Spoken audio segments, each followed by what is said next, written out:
ഇതാ കോളനിക്കാർ പടക്കം പൊട്ടിക്കുന്നതാ. ശുഭപ്രതീക്ഷ 100% വിജയം, അതിൽ കൂടുതൽ ഒന്നുമില്ല. എല്ലാം വെറുതെ ആയല്ലോ. ഒരു 3 മാസം മുമ്പ് വരെ കേരളത്തിൽ 2 സീറ്റിൽ കൂടുതൽ വിജയിക്കില്ല, വിജയപ്രതീക്ഷ ഇല്ല എന്ന് പറഞ്ഞ സ്ഥലത്ത് നിന്ന് കണ്ടറിയണം കോശി, നിനക്കെന്താ സംഭവിക്കാതെ. ഇന്ന് 2 സീറ്റുകൾ ഒഴിച്ച് ബാക്കി എല്ലാ സ്ഥലങ്ങളിലും ഒരു വിജയപ്രതീക്ഷ വന്നിരിക്കുന്ന ഒരു സമയമാണ്. സോമനങ്ങളുടെ കോൺഫിഡൻസ് കാണുമ്പോഴാ എനിക്കൊരാശ്വാസം. അത് മോൾക്ക് അവന്റെ കോൺഫിഡൻസിനെ പറ്റി അറിയാനിട്ടാ. മുമ്പ് തോറ്റ എല്ലാ ഇലക്ഷനും ഇതേ കോൺഫിഡൻസ് ആയിരുന്നു. അതുകൊണ്ട് വരാൻ പോകുന്ന ഇലക്ഷനിൽ കൊല്ലത്ത് നിന്ന് ചരിത്ര വിജയം നേടുന്നതാണ് പാർട്ടിയുടെയും എന്റെയും വിശ്വാസം. കൊല്ലത്തെ വോട്ടിന്റെ നിലവാരത്തെ പറ്റി എനിക്ക് വലിയതായിട്ട് അറിയാൻ കഴിയുന്നില്ല. പക്ഷെ അവിടെ ശ്രീ പ്രേമേന്ദ്രൻ അദ്ദേഹം നല്ല ഭൂരിപക്ഷത്തിൽ ലീഡ് ചെയ്യുകയാണ്. ശുഭപ്രതീക്ഷ 100% വിജയം, അതിൽ കൂടുതൽ ഒന്നുമില്ല.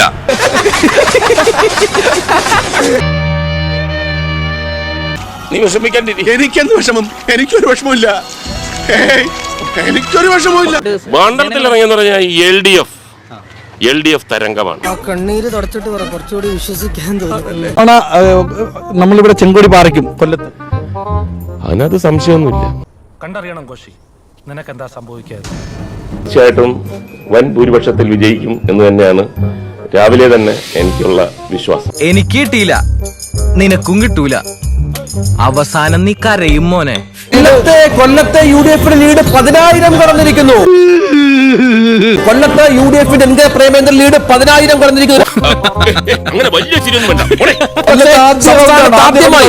സംസ്ഥാനത്ത് ആദ്യമായി 10,000 കടക്കുന്ന സ്ഥാനാർത്ഥിയായി ലീഡ് കടക്കുന്ന സ്ഥാനാർത്ഥി NK പ്രേമേന്ദ്രൻ മാറുന്നു. എന്നാലും ഇത് കുറച്ച് കടുപ്പമായി പോയി. ഒത്തില്ല ആ മൂപ്പർ ഒപ്പിക്കാൻ നടക്കുക. വേണമെങ്കിൽ ഒരു നോക്ക് കണ്ടോളൂ. ചിരിക്കരുതേ.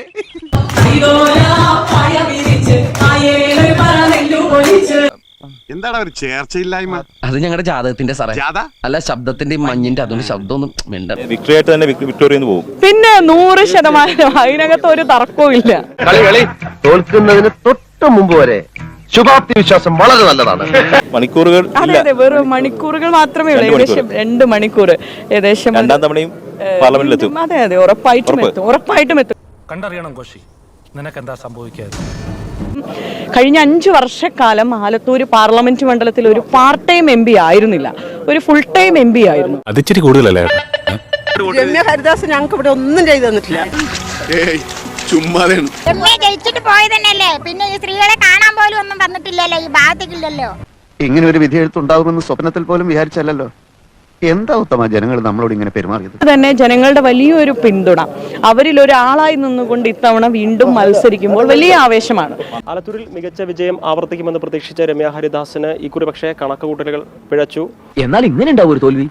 നേരിയ മാർജിനിലാണ് ജയം നഷ്ടമായത്. എന്താണ് ആലത്തൂരിൽ സംഭവിച്ചത് രമ്യ? പരാജയം അത് അംഗീകരിക്കുന്നു, കാരണം ഇതൊരു ജനാധിപത്യ പ്രക്രിയയാണ്. ആ കണ്ണീര് തുടച്ചിട്ട് കുറച്ചുകൂടി വിശ്വസിക്കാൻ തോന്നുന്നു.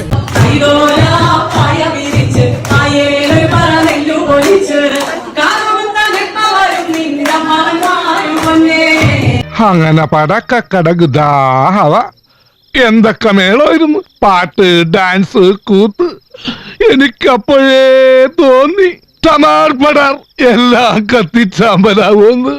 താമര വിരിയുമെന്ന ആവേശത്തിലാണ് BJP പ്രവർത്തകർ. അതിപ്പോ നാളെ ഏതാണ്ട് 8 മണി വരെ വിരിഞ്ഞോട്ടെ. 8 മണി കഴിഞ്ഞാൽ വാടും.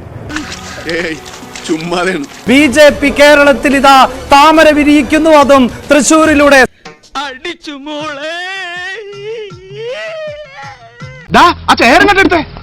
ഒന്നങ്ങോട്ട് മാറി കൊടുക്ക്.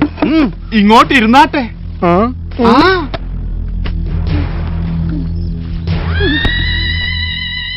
അങ്ങനെ തൃശൂർ അംഗ സുരേഷ് ഗോപി എടുത്തു. എക്സിറ്റ് പോൾ ഫലം ഫലിച്ചു.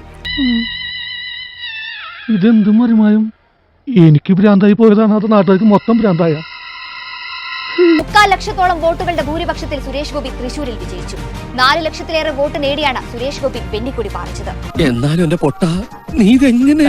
ഞാൻ ട്രൈ ചെയ്തിട്ടാ ട്രൈ. കെ മുരളീധരന് 3ാം സ്ഥാനത്ത് ഒതുങ്ങേണ്ടി വന്നു. എന്നാൽ ഇങ്ങനെ ഉണ്ടാവും ഒരു തോൽവി. ഇതിന്റെയൊക്കെ പിന്നിൽ ആരുടെയോ ചില കറുത്ത കൈകൾ പ്രവർത്തിക്കുന്നുണ്ട്. അത് മാത്രമല്ല, മുരളീധരന് 1 ലക്ഷത്തിനടുത്ത് വോട്ടും കുറഞ്ഞു. എല്ലാവർക്കും നന്ദി, നമസ്കാരം.